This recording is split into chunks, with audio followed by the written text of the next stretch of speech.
மற்றொரு அண்மை செய்தியை பார்த்து வருகிறோம். ராமேஸ்வரத்தில் பள்ளி மாணவியை குத்தி கொன்றதாக கூறப்படும் முனியராஜின் புகைப்படம் வெளியாகியிருக்கிறது. அந்த புகைப்படத்தை ஒருபுறம் பார்த்து வருகிறோம். 12ஆம் வகுப்பு மாணவி ஷாலினி காதலிக்க மறுத்ததாக அவரை குத்தி கொலை செய்த முனியராஜின் புகைப்படத்தை பார்த்து வருகிறோம். விவரங்களோடு இணைந்திருக்கிறார் நம்முடைய செய்தியாளர் பூபேஷ். அந்த முனியராஜின் புகைப்படம் வெளியாகியிருக்கிறது. இதற்கு முன்னதாக அவர் மீது வேறு ஏதேனும் வழக்குகள் பதிவு செய்யப்பட்டிருக்கிறதா? விவரங்கள் என்ன?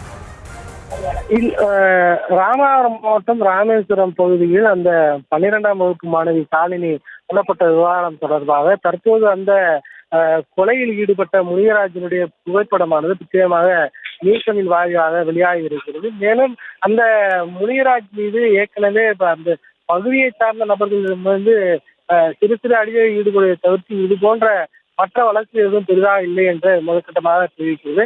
அது மட்டுமல்லாது ராமேஸ்வரம் தீவு பகுதியில் இது போன்ற பல்வேறு அசம்பாவித சம்பவங்கள் நடப்பதாகவும் அது அந்த போதை கலாச்சாரமானது ராமேஸ்வரத்தில் அதிக அளவு இருப்பதன் காரணமாக இந்த இளைஞர்களிடையே இது போன்ற அசம்பாவிதங்கள் அச்சுறுத்தல்கள் தொடர்ந்து நடப்பதாகவும் ஏற்கனவே இது போன்ற பல்வேறு சம்பவங்கள் நடந்திருக்கும் நிலையில் இதனை நிரந்தரமாக முடக்குவதற்கும் ராமேஸ்வரம் தீவு பகுதிக்குள் அந்த போதை பழக்கம் குறிப்பாக மது உள்ளிட்டவை கிடப்பதற்கும் கடுமையான தடை விதிக்க வேண்டும் என்ற கோரிக்கை எழுந்திருக்கிறது.